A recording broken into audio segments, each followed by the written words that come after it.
진성환의 시사야.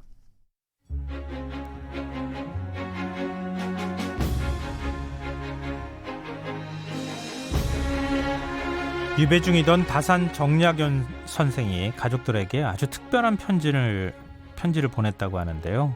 이 부인이 유배 중인 남편을 그리워하며 시집갈 때 입었던 빛바랜 치마폭을 보내니까 다산은 그 치마폭에 편지를 써서 또 보내줬다고 합니다. 이걸 하피첩이라고 부른다고 한다는데요. 이 편지 어떤 내용을 썼는지 궁금합니다. 오늘 흔적의 역사 시간에 한번 살펴보도록 하겠습니다. 경향신문 이규환 선임기자 나오셨습니다. 안녕하세요. 안녕하세요. 근데 하피첩 굉장히 낯선 용어예요. 어렵죠? 네. 내용이. 근데 이제 다산 정약용 선생이 붙인 이름인데요. 하피라는 게 원래 궁궐에서 비빈, 그러니까 임금의 부인들이잖아요. 네. 그분들이 입었던 치마를 지칭을 하고 민간 여인들이 입었던 그 붉은색 치마는 홍군, 즉 덩치마라고 불렀는데 사실 덩치마라는 거는 사실 어감이 좀 안 좋은 부분이 있어요. 기생이라는 뜻이 있어서 이왕이면 덩치마 이런 말이 있잖아요. 그게 이왕이면 기생 혹은 뭐 처녀가 좋다 뭐 이런 식의 어떤 성희롱의 의미가 있어서 아마 다산 선생이 그런 오해의 소지 때문에 홍군, 다홍치마보다는 하피라는 표현을 썼던 것 같습니다. 그래서 부인이 결혼식 때 입었던 다홍치마에 쓴 편지첩, 본인이 쓴 편지첩이라고 해서 한 거고, 원래는 이 다홍치마에다가 이제 30년이 지났으니까 빛이 바래갖고 다망색으로 빛바랜 뭐 다홍치마였다고 합니다. 근데 사실 지금 200년 정도 된 거잖아요. 네. 근데 200년 된 이런 치마가 남아있다는 것도 참 대단한 일이에요. 네, 그렇습니다. 이거 어떻게 발견한 겁니까? 굉장히 극적으로 발견을 했어요. 네. 그 자칫하면 쓰레기더미에 묻힐 뻔했다라는 내용인데요. 2004년에 수원에서 그 아파트 공사장에서 폐지 줍는 할머니가 리아카를 끌고 왔다 그럽니다. 그래서 할머니가 이 공사장에서 좀 폐지 좀 주워가야 되겠다라고 했다는 건데, 네. 이때 그 아파트 공사장 현장 소장, 어떤 분은 또 뭐 이 인테리어 업자라고도 하는데, 네. 뭐 그분이 이제 할머니 리아카 바닥에 묻혀 있는 고문서 3권짜리가 있다는 걸 발견을 하고 뭔가 이게 심상치 않다 해서 할머니 잠깐만요, 제가 이 책을 좀 가져도 될까요? 라고 했다는 건데, 네. 할머니는 뭔지 몰랐으니까 네. 뭐 그러시라고 했다는 거죠. 그래서 이제 현장 소장 혹은 뭐 아파트 인테리어 업자가 그렇게 헌 책을 입수를 했는데 이게 도통 무슨 책인지를 모르는 거죠. 그렇죠. 왜냐하면 한자를 모르니까. 어렵잖아요. 그래서 이제 이게 중요한 것 같긴 한데 해석은 안 되니까 답답할 노릇이었다는 거죠. 근데 이게 어떻게 세상에 빛을 본 겁니까? 그래서 이제 현장 소장 혹은 뭐 이 인테리어 업자가 2년간 갖고 있다가 우리 뭐 KBS의 그 TV쇼 진풍명품 프로그램 있잖아요. 오래된 장수 프로그램이죠. 장수 프로그램이죠. 많은 그게 분들이 사실 아시죠. 2006년 5월에 감정을 의뢰했다는 건데, 네. 그때 딱 그걸 보고 감정위원이 김영복 선생인데 이분이 네. 부들부들 떨었다는 거죠. 왜냐하면 이 책의 존재가 사실은 다산 신문집에 실려 있었는데 그 실물은 없었거든요. 존재를 몰랐는데 딱 그게 갑자기 나타나니까 이 감정위원으로서는 부들부들 떨게 되는 거죠. 얼마나 놀랬겠어요. 그러니까 그것이 이제 하피점이었던 겁니다.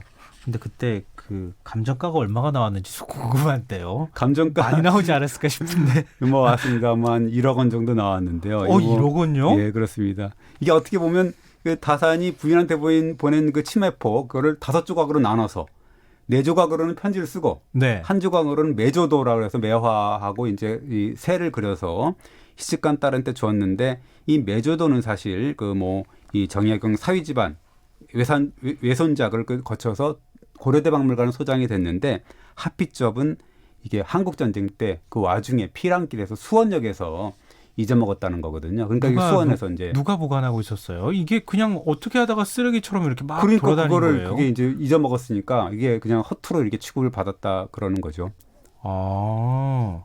근데 그때 실제로 취재도 하셨다면서요? 예, 그렇습니다. 그래서 뭐 아까 말씀드렸지만 1억 원 나왔다 그랬지 않습니까? 네. 진품명품에서. 그래서 제가 당시에 그 진행자 왕종근 아나운서인데 전화 한번 해봤습니다. 기사를 쓰려고 그랬더니 네. 이분이 막 되게 막 이렇게 얘기를 하면서 제가 웬만하면 그 유물을 구입하고 싶었어요 그러더라고요. 그래서 왜 그러냐 그랬더니 원래 이분이 다산을 존경을 한다 그러더라고요. 그래서 네. 좀 비싸더라도 제가 대가를 치르더라도 이제 사고 싶다라고 했다는 건데, 이게 PD가 이게 문제예요. PD가. 아니 왜요? PD가 사지 말라 그랬다는 겁니다. 그래서 여기는 이 PD는 어떤지 모르겠지만, 그래서 왕종근 아나운서가 PD 저희 프로그램 PD는 그렇지는 않아요. 후회가 된다 그러면서 그때 사다 써야 되는 건데라고 후회를 하더라고요. 농담처럼 그런 얘기를 했습니다. 아, 근데 1억 원을 선뜻 내고 그걸 구입하기는 보통 사람들 같은 좀 쉽지 근데 않죠. 왕종근 아나운서는 그러고도 싶었다라고 얘기를 하더라고요. 그만큼 되게 중요한 유물이었다라는 거죠. 지금 그러면은 그 다음에 뭐 경매에 나오거나 또 소장자가 바뀌거나 지금 그 어떤 분이 소장하고 있는 거예요? 그게 전전하다가 결국 이제 압류가 돼갖고 뭐 망하기도 하고 그래갖고 결국 네. 이제 보물로 지정이 됐는데 결국 경매에 나와서 지금은 그 2015년 9월에 출품이 돼갖고 국립민속박물관이 이제 소장하게 됐죠.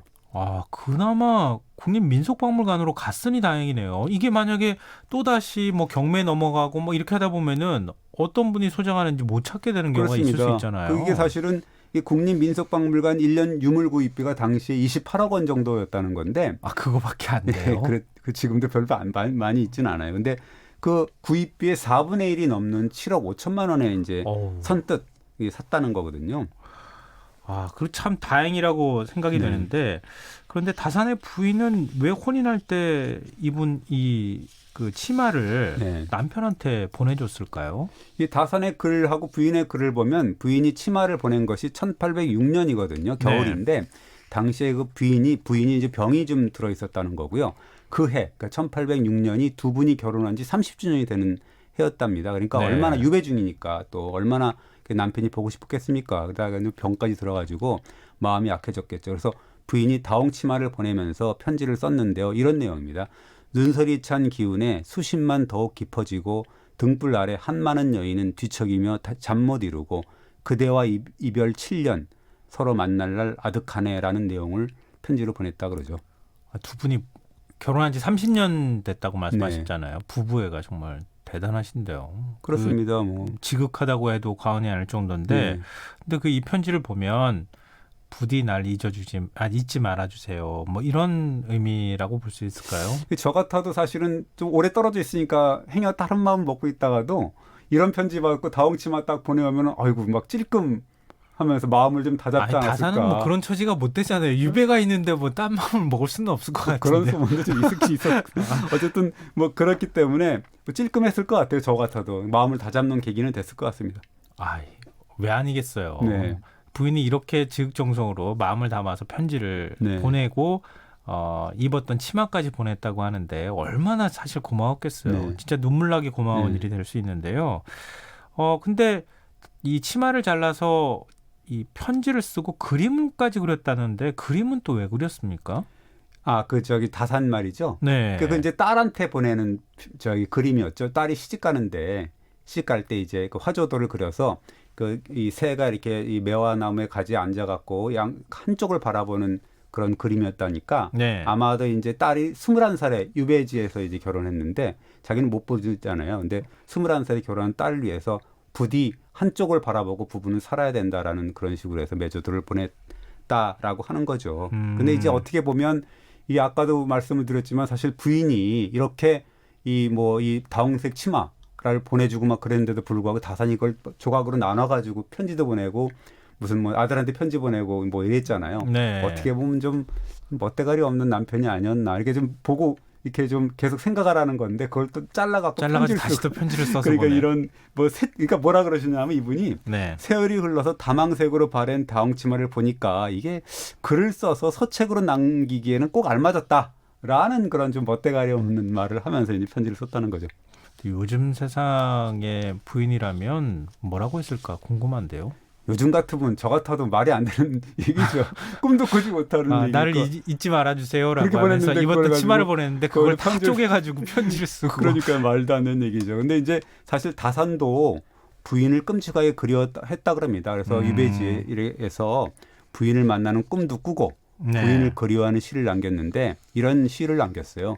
그리워 말아야지 그리워 말아야지 서글픈 꿈속에서 본 그의 얼굴 뭐 이런 시인데 되게 짧은 시인데도 불구하고 굉장히 또 애틋한 그런 사랑을 다시 한 번만 읽어봐 주세요. 그리워 말아야지 그리워 말아야지 서글픈 꿈속에서 본 그대의 얼굴 뭐 이런 시인데요. 지금 봐도 되게 그 운치 있는 시잖아요. 네. 그러니까 되게 좀 그리운 시인데 그러자 이제 부인이 또 이제 답시를 남긴 건 뭐냐면 남쪽으로 내려가서 끼니라도 챙겨야 되지만 한 해가 저물도록 내 병이 깊어서 이게 안 된다. 내 박한 운명 어찌하오리까 하는 그런 애달파하는 답시를 보냈다는 겁니다. 그래서 이제 그런 마음을 서로 부부가 알았겠죠. 그래서 이게 어떻게 보면 남편이 보낸 그 하피적, 그다음에 아까 얘기했던 매조도 이런 거를 본 부인 홍 씨의 가슴속이 좀 더 촉촉해질 수도 있었다라는 생각이 그럼요. 드는데요. 그럼요. 그 부인의 채취가 풍기는 치마에 기러기 아빠의 어떤 애틋한 정을 담아서 아들이나 딸한테 또 이런 또 편지, 그다음에 그림을 보내줬다는 거지 않습니까?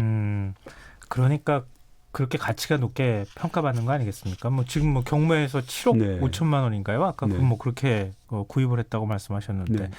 근데 다산의 자식들한테는 어떤 내용의 편지를 보냈습니까? 사실 다산의 가족사가 이렇게 행복하진 않았는데요. 예전에는 그랬을 것 같긴 한데 6남 3녀를 낳았는데 네. 그중에 4남 2녀를 가슴속에 묻었습니다. 천연두 이런 걸로 해가지고. 그러니까 남은 자녀들이 2남 1녀밖에 안 남았죠. 그러니까 되게 그 이 애정도 있었고 또 많이 좀 아팠겠죠. 게다가 이제 당시의 다산은 굉장히 그 폐족을 걱정하고 있을 정도로 가문의 그 어려움을 하고 있었어요. 그래서 네, 그렇죠. 20대 초반에 천주교를 믿은 것 때문에 네. 계속 그게 발목을 잡아가지고 정조임금이 승하한 다음부터 18년 동안 유배를 당했지 않습니까? 그러니까 다산이 하피적을 보낸 때가 유배 10년째인 1810년인데 그 1801년에 40살의 나이로 유배를 시작했을 때 19살, 16살이던 아들 둘이 어느덧 28, 그다음에 25이 됐거든요. 그러니까 지금 뭐 형제가 전부 다 유배에 간 상황이잖아요. 그렇죠. 다산도, 예, 그렇습니다. 정약전도 유배를 당한 상황이고, 사실 그때는 뭐 지금 천주교를 믿었다는 게 뭐 엄청난 벌이었으니까 사실 사형을 안 사용한다는 건 되게 천만다행입니다. 그러니까 사실 뭐 이제는 끝났다 이렇게 생각할 수밖에 없었을 상황이었을 텐데 네. 지금 패족의 자식으로 어떻게 살아야 할지 이런 거 자식들한테 또 누누이 당부까지 했었다면서요? 그렇습니다. 이 뭐 두 아들한테 보낸 편지들을 보면 유독 눈에 띄는 단어가 패족, 망한 가문이라는 말이죠. 그러니까 어떻게 보면 그 다산은 패족을 와신상담의 단어로 생각한 것 같아요. 뭐라 그랬냐면 이제 너희는 망한 가문의 자손이다 이렇게 얘기를 하면서 패족으로서 잘 처신하는 방법은 오로지 독서밖에 없다. 혹은 패족이 배우지 않으면 비천하고 더러운 신분으로 타락하게 된다. 뭐 이렇게 쓰는 거죠. 아, 정말 대단하네요. 네. 근데 매기론을 얘기했다고 하는데 이 매기론은 또 어떤 겁니까? 매기론이 뭐냐면 너희는 매기처럼 살아야 된다라는 거죠. 그러니까 이 패족으로 떨어졌는데 불구하고 보니까 그 자꾸 자기 가문이 어떤 죄도 저지르지 않았는데 자꾸 밟고 오히려 더 막 우습게 생각하는 사람들이 더 많아졌다는 거예요. 그럼에도 불구하고 너희는 그렇게 살면 안 되고 뭔가 있으면 베풀어야 된다. 그러면서 매기론을 한 건 뭐냐면 재물이라는 거는 단단히 잡으려 할수록 매기처럼 더욱 미끄러져 나간다는 거죠. 그러니까 베풀며 살아라는 거죠. 잡아봐야 소용없다. 이런 말을 한 겁니다. 예전에 다산이 현감이었던 시절이었나요? 네. 그 자녀들한테 그 책 읽는 공간을 별도의 정자를 만들어주고 네, 예. 이름을 붙였다, 네. 붙여줬다 이런 것도 제가 읽었던 기억이 나는데요. 네. 근데 자녀 사랑은 뭐 대단했던 것 같아요. 네. 근데 이게 본인은 없는 상황에서 아이들이 혼자 자라야 되는 상황인데 네. 엄마가 보내준 치마폭에 다시 자식한테 당부하는 글을 보냈으니까 자식들도 그 편지 받고 난 다음에 얼마나 눈시울이 뜨거워졌을까 싶어요. 네, 그렇습니다. 그래서 두 아들한테 보낸 편지가 하피첩에 26편이 있는데 사실 이 편지들은 비단에 썼기 때문에 좀 정제된 내용이 있고 네. 다른 편지들 보면 이제 되게 바로 앞에서 질책을 하는 그런 느낌도 많고 훈계하고 그런 게 많은데 편지를 이렇게 보면은 다산 당신하고 두 아들을 이렇게 비교하는 그런 내용도 거침없이 이렇게 씁니다. 그거 제일 싫어하는 건데 자녀들 입장에서요. 네. 이거 너무 권위적인 거 아닙니까? 꼰대 스타일이라고 할까요? 시쳇말로 이제 그렇게 표현하는데 왕년엔 뭐 표현은 내가 아닌데. 못했다 이러는 건데 사실 네. 그런 느낌도 드는데 예를 들자면 야, 내 재주가 너희보다는 좀 나아. 뭐 이런 얘기. 그다음에 그 학연, 그러니까 첫째 아들이거든요. 첫째 아들 장남 네 재주와 기억력은 나 젊었을 때 보면 게임이 안 돼. 뭐 이런 얘기. 그다음에 노골적으로 뭐 아빠보다 못한 니네들 뭐 이렇게 표현도 하고 그러는데 때로는 둘째의 재주와 역량이 큰애보다 뭐 조금 주판 한 알보다 부족해. 뭐 이런 식으로 어떻게 보면 큰아들과 작은아들도 이렇게 아들까지도 비교하는 뭐 그런 또 내용도 있어요. 아 근데 이거 자식들 간에 비교하는 거 이거 금물 아닙니까? 이거 금물이죠. 너무 닥달하는 거 아니에요? 그러니까 이제 되게 이때 매섭게 질타하는 편지들이 많습니다. 실제로 이런 내용도 있어요. 너희는 내 이야기를 이다지도 무시한단 말이냐. 보고 배운 곳이 없어서 그런 거냐. 니네 집에는 책이 없느냐. 몸에 재주가 없어서 그러는 거냐. 눈이나 귀에는 총명이 없느냐, 어째서 포기하려 하는 거냐, 뭐 이런 식으로 계속 질타를 하는 건데요. 이거를 그냥 질타라고 생각하는 건 아니고 어떻게 보면 다산이 이제 기나긴 유배 생활 이것 때문에 자식들을 제대로 교육시키지 못하지 않습니까? 멀리서 뭘 해주고 싶어도 하지도 그러니까 못하니까. 미안한 그런 것도 있고 안타깝기도 하고 좀 더 잘할 수 있는데 뭐 이런 것 때문에 또 속상해하고 이런 것 때문에 이제 사정없이 꾸짖고 있다 이렇게 볼 수가 있는 거죠. 제 아버지의 마음도 또 한편으로 이해가 되면서 네, 또 네. 자식들 생각하면 너무 하셨네 네. 이런 생각도 좀 드는 그런 구절이 아닐까 싶은데요. 네. 근데 이 첫째와 둘째 사이에 있었던 일 가지고도 이제 다산이 글을 쓴 내용도 있다면서요. 그렇습니다. 이거 맏아들 학연이 이제 유배 중인 아버지를 찾아가서 며칠 밤을 네. 같이 지냈는데 이때 다산의 가슴이 찢어졌다 이렇게 표현을 하면서 옛날 시험을 했나 봐요. 옛날에 가르쳐줬던 이 경전의 이론 이런 거를 하나도 대답하지 못하더라. 우물쭈물 대더라 하면서 다산이 둘째 아들 학유한테 편지를 보내면서 이제 고주할 미주할 얘기를 합니다. 그러면서 정말 한심하다 그러면서 왜 이 지경이 됐느냐. 한스럽고 한스럽다. 그런데 네 형이 이럴진데 둘째 너는 오죽하겠냐. 뭐 이런 식의 둘째 아들까지 갑자기 또 디스하는 그런 상황까지 있었다 그럽니다. 그럼 둘째 아들로서 얼마나 자존심 상하겠어요. 뭐 왜냐면은 둘째도 경쟁 의식이 있으니까 네. 내가 형보다 더 잘해야지 이런 생각이 있다가 형 때문에 괜히 엉뚱하게 불똥을 튄 거 디스를 아니겠어요? 당한 거죠. 그래서 어떻게 보면 술 때문에도 두 형제가 쌍으로 야단 맞은 적이 있는데 또 아까 얘기했던 장남이 또 유배지에 왔을 때 술을 먹여보았더니 이게 뭐 그칠 줄을 모르더라 하면서 근데 니네 형한테 들으니까 둘째 너는 더 한다며? 이렇게 얘기를 하고 도대체 너네는 글 공부는 안 하고 도대체 아비의 버릇을 담지 않고 주량만 아비를 넘어서는 거냐 이렇게 얘기를 했다고 하면서 이제 왕년의 시리즈를 날리는데 이 아비는 왕년의 주상이 주는 술을 그렇게 먹었는데도 취하지 않았다. 남들은 전부 뻗고 그러는데 나는 절대 취하지 않았다. 그만큼 주량이 세다. 그럼에도 불구하고 나는 한 잔 이상 마신 적이 없다. 그런데 너네는 뭐 쓸데없는 것만 나를 배우느냐 이런 식으로 질타를 했다는 거죠. 과거 우리 아버지를 보는 듯한 느낌이 들어요. 요즘에는 엄마 찬스, 아빠 찬스 쓰는 시대라고 하는데 이렇게 야단을 치면은 자식들이 약간 좀 반항하지 않을까요? 뭐 그런 생각도 좀 저는 드는데요. 그 그래서 당시에는 또 분위기가 달랐겠죠. 어떻게 아무래도 보면 시대상이. 사실은 뭐 그런 느낌 드는데 옛날 아버지들은 또 이렇게까지 또 안 했을 수 있어요. 그러니까 좀 이렇게 방임 교육하고 그랬을 수 있는 것 같은데 저의 그 느낌은 그런데 근데 또 마냥 또 질책만 하지는 않고요. 이게 두 아들이 공부를 열심히 한 덕분에 덜어는 나보다 좀 나은 점도 있더라라는 표현도 하고 그리고 둘째 보니까 이게 성품이 자상하고 무엇이든 간에 생각해보려는 사고력은 있더라라고 칭찬을 하면서 뭐 이렇게 하거든요. 그러니까 아마도 이제 패족의 자손으로 공부를 게을리해서는 안 된다는 자극을 주고 격려하는 그런 어떤 아버지의 그 마음 이런 거겠죠. 그 사실은 가문이 지금 문을 닫을 지경인데 절대 너네는 구차하거나 이렇게 더럽게 살면 안 된다라고 계속 채찍질하는 거기 때문에 네. 오히려 더 혹독하게 가르친 게 아닌가라는 생각이 듭니다. 그러니까 유배지에서 얼마나 나는 이렇게 내 자식은 이렇게 되면 안 돼라고 하는 그게 굉장히 강하지 근데 않았을까. 가르칠 수가 없잖아요. 그러니까 되게 뭐 그런 안타까웠겠죠. 그러니까 못 배운 집안의 가문이다. 뭐 제대로 배우지 못했다. 이런 얘기 들을까 봐 굉장히 걱정을 했다는 얘기잖아요. 그렇습니다. 그래서 첫째 아들 학연이 의술에 능했던 것 같아요. 그래서 아버지의 이 방면을 위해서 막 노력하고 무슨 의술을 하면서 이른바 로비를 막 하고 재상들한테 그랬던 모양입니다. 그러니까 그거를 소식을 듣고 다산이 너 그런 짓을 자꾸 하면은 정말 살아서도 못 보고 죽어서도 눈을 감지 못할 거야. 절대 그런 짓 하지 마라고 아주 꾸짖었다는 얘기인데요. 절대 가문이 손가락질 받으면 안 된다라는 걸 아주 질타를 계속했던 거죠. 그러면은 다산에 쓴 편지 다 읽으셨을 거 아니겠어요? 네. 다산은 몇 점짜리 아버지입니까? 제가 볼 때는 뭐 100점짜리 아버지라고 하는 것 같은데 너무 이게 깨알 지적이 많아갖고 요즘 식으로 치면 그랬던 것 같은데요. 네. 현실이 있으니까 그 상황에 처한 상황이기 때문에 어떻게 보면 이제 그 아비 때문에 패적이 된 감을 일으켜야 했던 그런 상황이기 때문에 좀 이해가 가는 측면이 있는 거죠. 좀 배워야 할 부분도 있고. 네, 그렇습니다. 예. 일단 또 더 배워야 되지 않을까 싶습니다. 네, 그렇습니다. 다산이 그만큼 좀 훌륭한 분이시기도 하니까요. 자식 사랑이 참 지극정성이었다. 부인과 자식을 위한 어떤 그런 애틋함 같은 게 이 핫피첩에 녹아 있는 거죠. 네, 알겠습니다. 오늘 다산의 얘기 정말 재밌게 들었습니다. 흔적의 역사 지금까지 경향신문 이규환 선임 기자였습니다. 고맙습니다. 네, 감사합니다. 네, 오늘 모바일 상품권 당첨자는 홈페이지 공지사항에서 확인하실 수 있도록 올려두겠습니다.